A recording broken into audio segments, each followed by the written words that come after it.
नमस्कार. Speaking about the Warli community, it's not at all an ordinary habitation. We can see that it's an amalgamation of many hardships. And this is the main reason for the evolution of the lifestyle of their hamlets. Be it the very first ceremony of a wedding, that is the haldi, or be it the importance of existence of birds and animals in the life of human beings.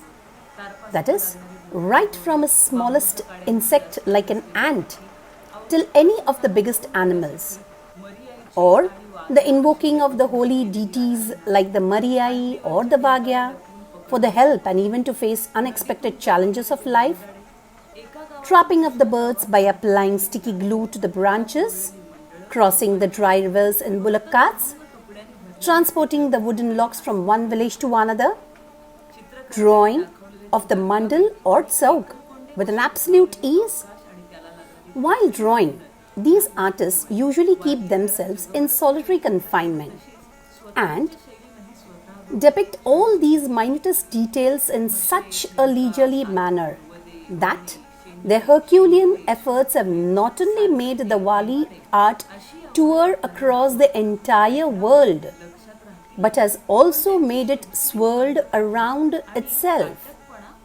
One might tend to remember the difficult and the awkward names or surnames such as Mashe, Temka, Hemade, etc. But the lean physical build and the gauntness is absolutely astounding.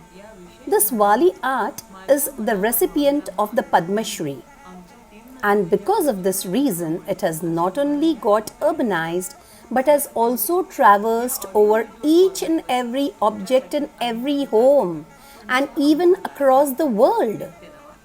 In this special episode, that is, Itinerary of Warli Art, what has appealed to me, and of course, even you will experience, that my entire team has taken a lot of painstaking efforts to bring forth before you this picturesque tour of the Warli art. Saying so, I would like to end my few words.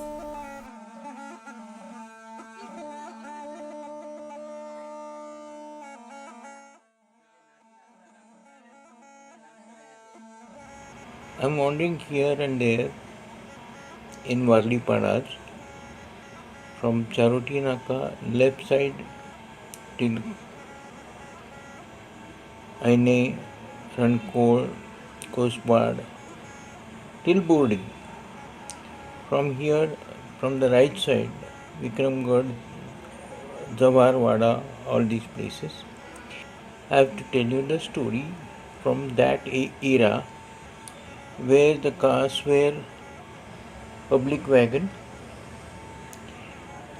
Then there was a service motor. It was Ford. Then it started with Matador, Firodia. Then it came down to Ambassador, Fiat, till today's Lancers, Swift, and all other cars. There were people around me when I was going there, from custom officers to IAS officers, IPS officers. Many people used to accompany me, and I have been taking a proper follow-up of all these Adivasi people, what they are doing, and I have been teaching them, polishing their artwork, even building a kiln for their own, or what they call is burning the mud pots. Awa, they call it awa. And so on, I went on to making the toys. The lathe machines are installed. We all have seen all these things. I want you to see now. So just get on to the job. I'll show you what all the things we have seen, and everything will come to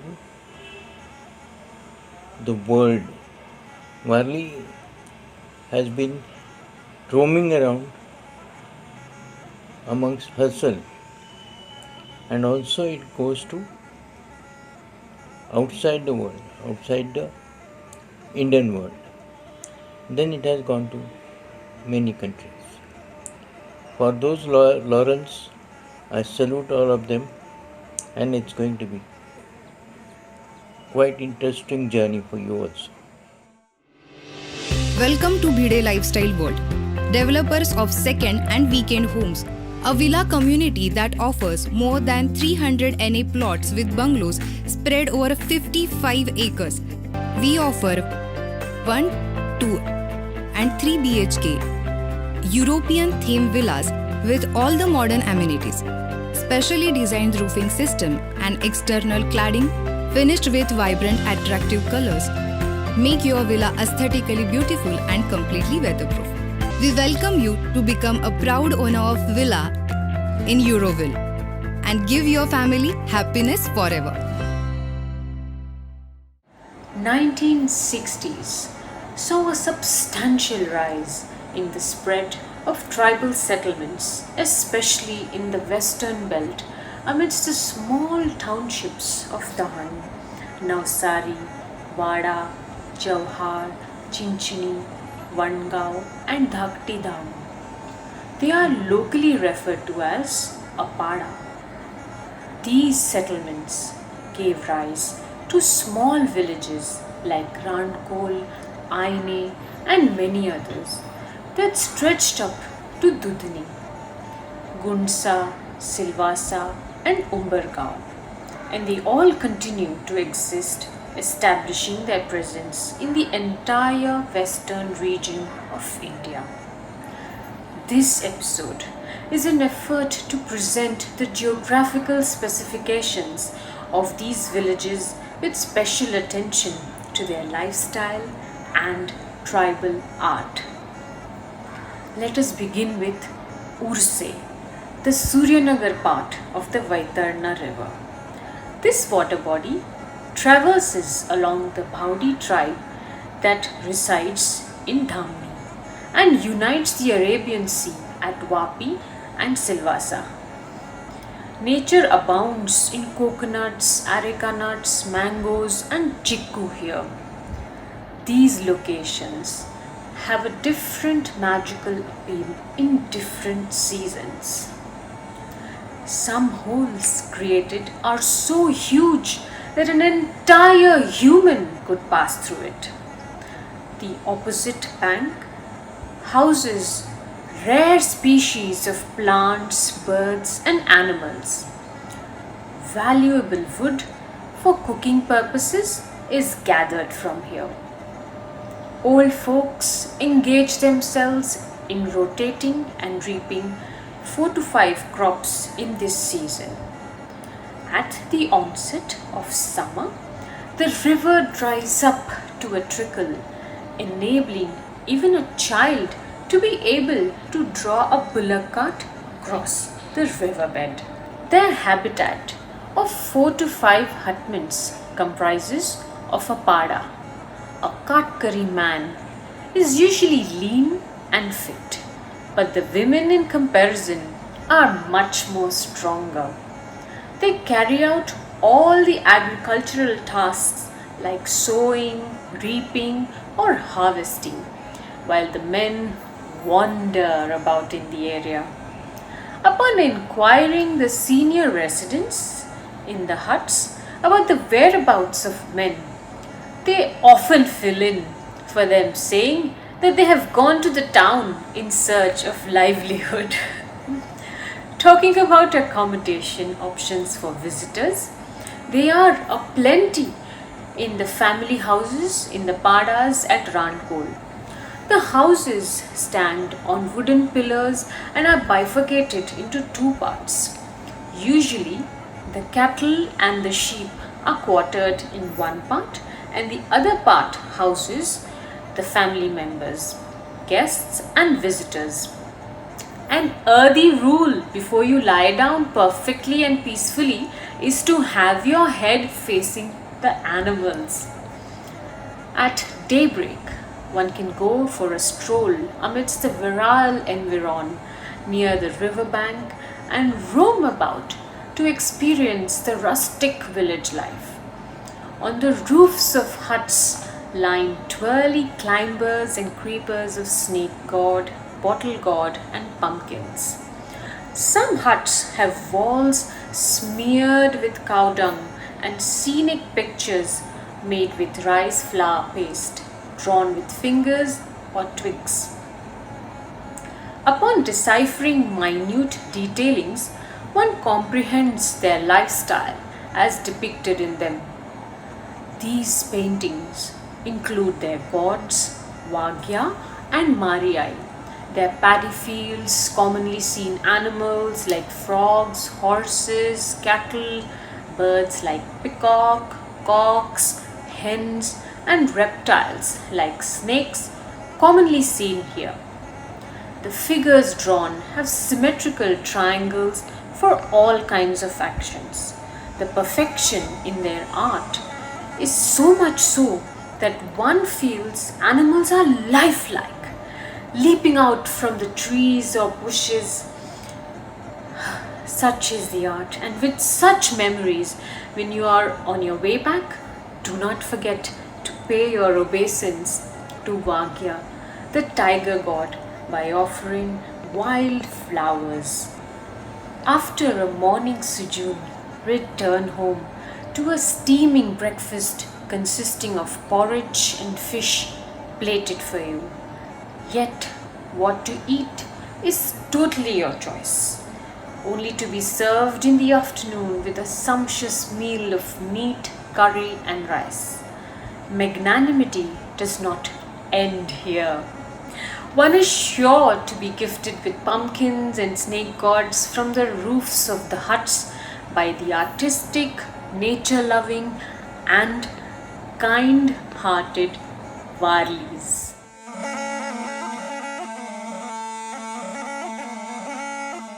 Bhaskar Kulkarni, an organic painter.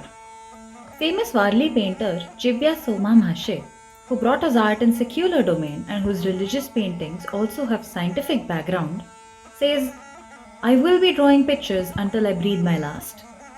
He resides in Ganjad village near Dahanu, which is about 140 kilometers from Mumbai. Sadashiv, his elder son, says, "If Bhaskar Kulkarni, an organic artist, would not have come to Ganjad village, set up his house here and dug up a well for the villagers here, my father would never have made it to the list of world-renowned artists, and like other youngsters, even I would have gone to the city in order to remain alive. It's absolutely unbelievable that several national and international exhibitions of Warli ceremonial paintings are on his name, as if it were magic." Here, remain alive means there's a constant danger to one's life from the ferocious wild animals in that region. Bhaskar Kulkarni lived his entire life in cities and had worked even as a labourer. Being a member of the Mohalla committee in Budhwar Park, which in turn introduced him to Keku Gandhi, the owner of Chimold Art Gallery situated on the first floor of Jahangir Art Gallery in Mumbai. Bhaskar took him to Andheri's framing factory and then on to Delhi for an exhibition at Pragati Maidan. From 1972 till 1978, along with Jivya's sons Baru and Sadashiv, he organized many international exhibitions. Starting from New York, he arranged many such across the entire globe. After his exhibition at Chimold Art Gallery in 1975, Baru Masque's first international exhibition was in France in 1976, followed by another in 1989. And the entire credit goes to Bhaskar Kulkarni. Richard Long took his paintings to Germany and in 2004 to Italy and subsequently to the US in 2006. Later, even art collectors and art critics started arranging his exhibitions in India and France in the year 1996, as if they were in the form of a series. To top it all, Pupul Jaikar and Keku Gandhi even published coffee table books on Jivya. Warli language does not have a script. It's a mixture of Marathi and Gujarati, but is passed on from generation to generation more in the form of a pictorial script. Though Bhaskar Kulkarni himself was a painter, He did not imitate the Warli art.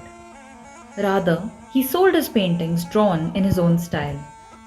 As a result of his Herculean efforts, he helped this Warli art cross the globe, and because of it, people of many countries have started buying it. The subjects of Jivya's paintings started gradually changing in 90s. Initially, he painted mountains, insects, men, feasts, festivities, tarpao, weddings, men and women dancing, etc. But after his visits abroad, he began painting buses, trains, cars, trams, and aeroplanes. Now, as he is aging, he watches his sons and grandsons at work more with an indifference. After his mother's demise, he went into depression. He used to speak very less, rather, hardly conversed with anyone. Now he engages himself into drawing only village rituals and wedding symbols in his paintings. When asked about the thin white stick that he uses to draw thin lines, he finally opened up a bit, stating, "This is a thorn of a palm dates tree.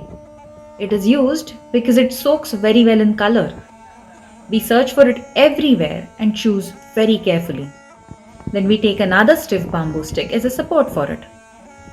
With the help of that bamboo stick, one can paint insects, reptiles, horse riders, and couple ridings."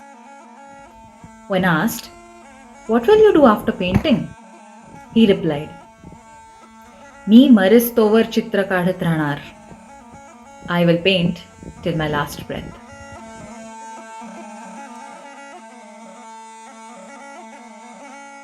Haldi ceremony. It's with the turmeric a sari is brought. It's the sari of a nuptial knot. It's just a brief stay with her own father, but a lifelong one with her husband's rather. It's a fleeting stay at a mother's place, but a permanent one with mother-in-law in replace. Wedding ceremony. When have I worn the green bangles? When was I engaged in the nuptial tangles? Please don't cry, oh my dear mom. I will be right back as soon as I'm gone. Oh my dear dad, please don't cry. Here I am gone, but to be back will be my try. It's a well-known fact that all the fathers are very much attached and affectionate towards their daughters. In other words, daughters are the apple of their father's eye. So also, in this Warli community, the fathers with heavy heart bid adieu to their darling daughters.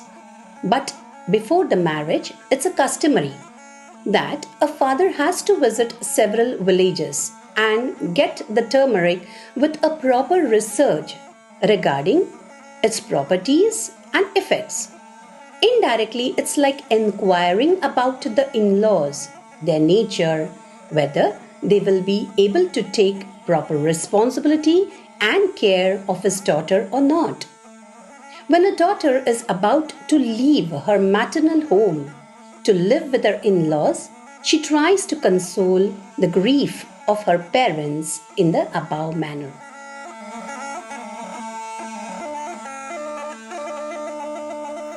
We ourselves prepare most of the things required for our basic survival. Since childhood, we have been making several things like clay pots, stoves and ornaments for Gram Mangal's Lavanya Center. We work on a furnace called Ava, which is specially constructed for baking. The furnace can hold up to 100 utensils at a time, and the remaining space is used to bake ornaments like earrings and necklaces. Secondly, in order to draw fine lines, we use a special brush that is prepared by attaching a date tree's thorn to a bamboo's thorn. These brushes are used by our mothers, aunts and grandmothers for Warli paintings. Besides that, bamboo handicraft is a traditional artisanal skill in our household that has been passed on from generation to generation. We, the Pardis, have to wander in thick jungles in search of food. So obviously, our third and most important occupation is making and using bird sticks. In order to make these sticks, we use various kinds of glues obtained by slitting the branches and roots of banyan trees, nipping Maduka longifolia and cactus flowers, as well as glue obtained from the branches of the redwood fig. All of these glues are taken in equal proportion and boiled together. The mixture is steamed for some time and occasionally stirred. And before it starts boiling, we mix it with another mixture prepared by boiling the skin, branches and pulp of brown okra seeds. While this mixture cools down, we apply it on parts of branches where birds usually sit. The gum trickles down a bit when in liquid form, but thickens very quickly. Although the gum thickens, it does not become hard. Making sure to avoid touching it, we tie the branches to tree trunks with the help of thin strips peeled out of bamboo skin, which are made wet in order to tie them to the branches. Birds like kites, jungle crows, peacocks, etc. are trapped on the branches in such a manner that in spite of them trying hard to escape, they simply cannot. Thus, we trap live birds to eat. Sometimes, poisonous insects, snakes, pythons and scorpions also get stuck on these branches, and if by any chance we do not realize this, their stings prove fatal. Such are the thrilling facts of our survival and death.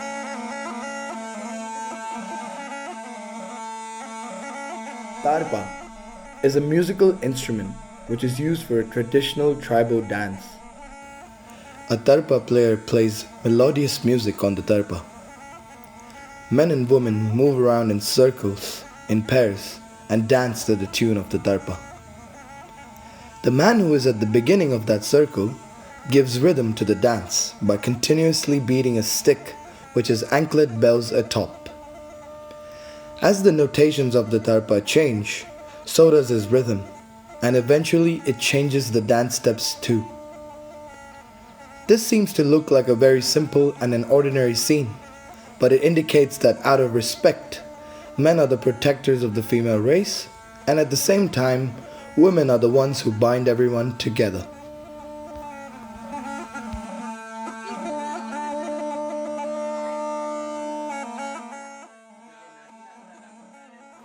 The big news that Baba was conferred with Padma Shri in 2011 at the age of 57 spread like a wildfire in the village. We were all excited. This event was going to be held at Rashtrapati Srimati Pratibha Patil's residence, that is Rashtrapati Bhavan in Delhi.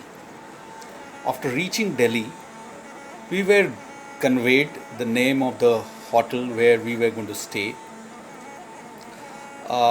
We reached there and met the government officials who briefed us on all the details like how to enter, where to stand, how to sit, and that too in which row. There were many details for that prestigious event at the Rashtrapati Bhavan. We were scheduled to be picked up at 9 a.m. next day. The government officials arrived. After reaching the Rashtrapati Bhavan, they took our photograph and then led us in. We were again very excited. We found our name displayed in front of us. We were not wearing shoes, we were wearing chappals. We had bought a tie and a shirt from Mumbai. Everything was set. The peoples and other dignitaries sitting around were the ones who I used to see it in television or in movies, and they were all around us in reality. They were all greeting us. That multiplied our excitement and joy. Slowly and steadily, at the designated hour, the President started conferring the Padma Shri to each of the awardee, and people were applauding, and with that all great pomp and show, the ceremony concluded. We decided to head back to native place. Now, with a VIP status, we got an opportunity to travel by air. And the best part was that villagers had even rented a sumo to pick us up from the airport in order to drive us back home. Over the time, we got many awards, but three of us will never forget those chandeliers, carpets, and chairs at the Rashtrapati Bhavan.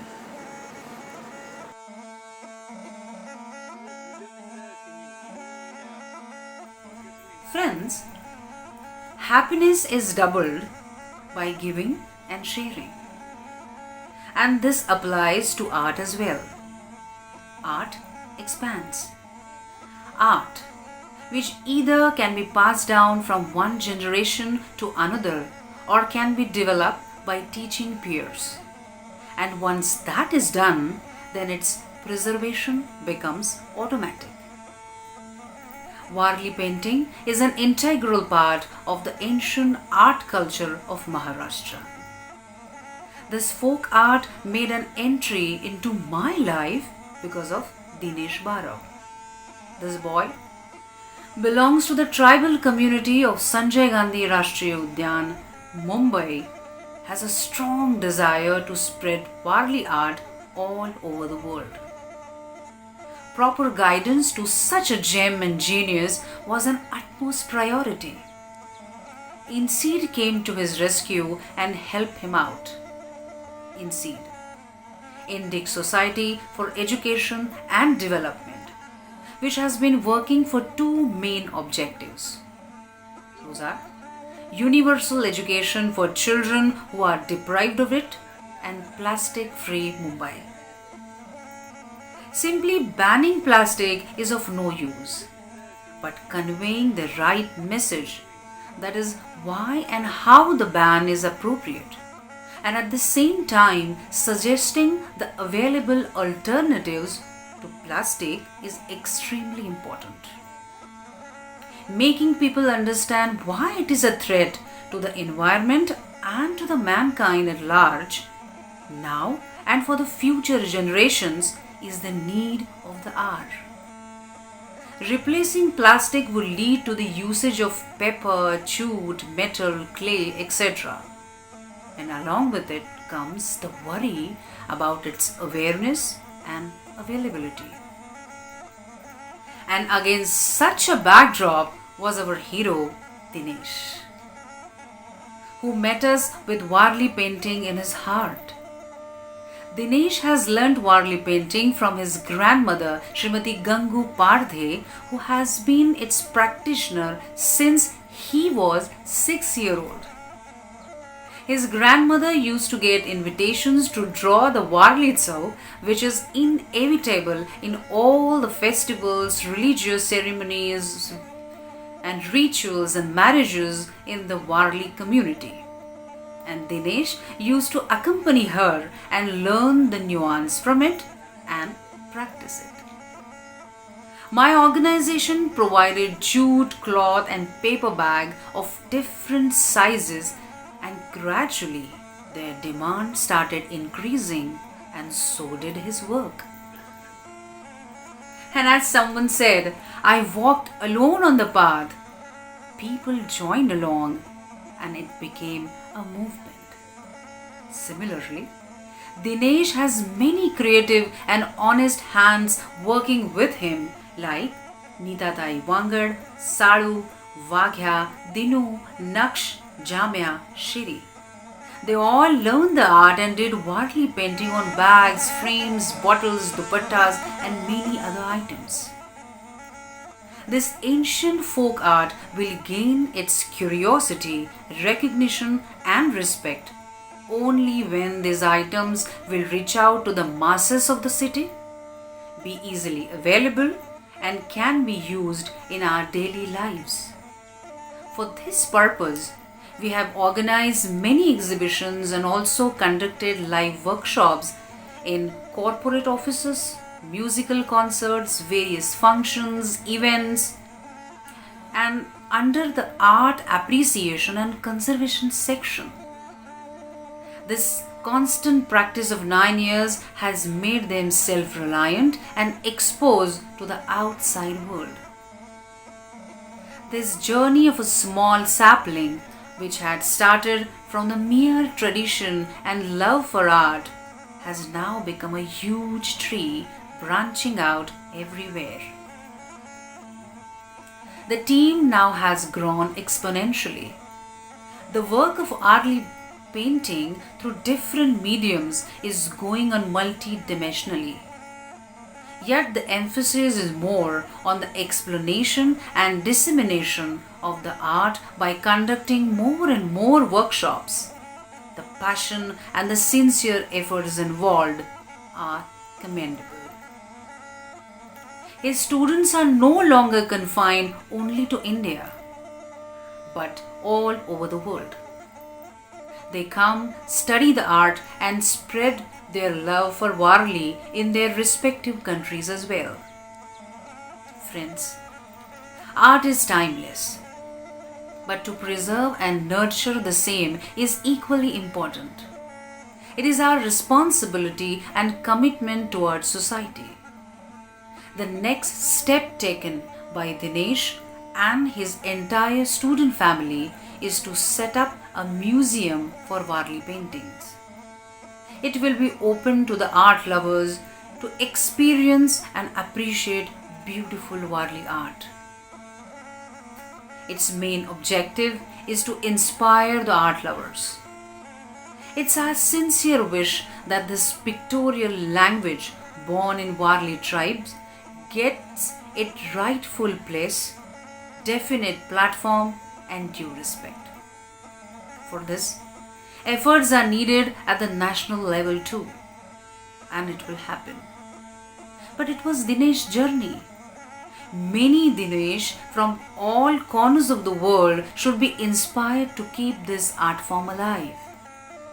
In order to keep the Warli art as a torchbearer, Australia, Canada, and other countries have announced a grant for Warli skill development. This economic stimulus is a very important step for the expansion of this art in those countries. In India, the spread of this art can be seen in Kashmir. We are hopeful that Government of Maharashtra would extend their help by providing necessary exemptions, concessions, or grant to encourage and support these Warli artisans. But it is deeply satisfying to know that this art is gradually and constantly expanding. Long live the Warli art.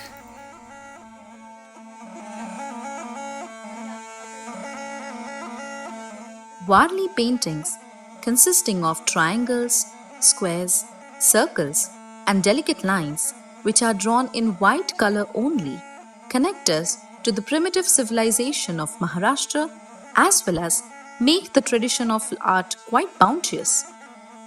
Best part of it is that there is no concept called as rough drawing.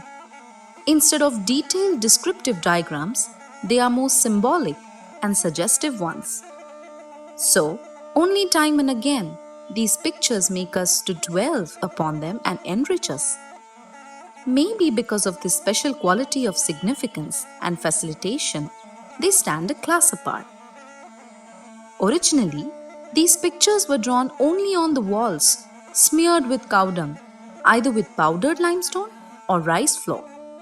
But now you will find them not only on the household items like cupboards, sofa sets, furniture, clothes, but also in malls, hotels, resorts, government offices, etc. To add to its growing popularity, it is worth mentioning that it has now reached the huge murals of France's Hungary Street. It has been noticed that this indigenous art has gradually influenced the modern as well as the contemporary art to a great extent. Not only these indigenous, but even those who are into Warli art have now received a proper platform, competing with the Indian states such as Maharashtra, Gujarat, Bihar, Madhya Pradesh, Bengal, Orissa, Kashmir, there is now a wave of Warli drawing classes that are swarming all over the world. So, this Warli art, which is painted only in white, has not only evolved but has also revolved around the whole world. Take the example of my own house. You will see that this art is now seen on my pot, this flower pot, my sari, my umbrella, my purse, and to top it all, even my chappals, and is now traversing across the globe. Bye.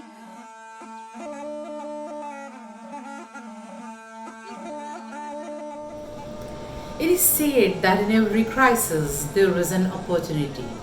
It takes a keen understanding of the situation and the available resources to turn it into gold. While the world grappled with the pandemic, life in India had also come to a standstill. Owing to the lockdown, being grounded at home, all kinds of episodes, series, new films, new dramas had all stopped working on new projects. Then birthed the idea of getting tangible content into digital platform, which has a freedom of thought and content. We, the editorial team, took this opportunity in our stride and brought out an exemplary old magazine in a new audiovisual form. Notwithstanding all the lockdown rules of COVID-19, it has been a labor of love as we bring to you NITYA NAVA KALASPARSH in an audiovisual form, steeped in ethos and culture.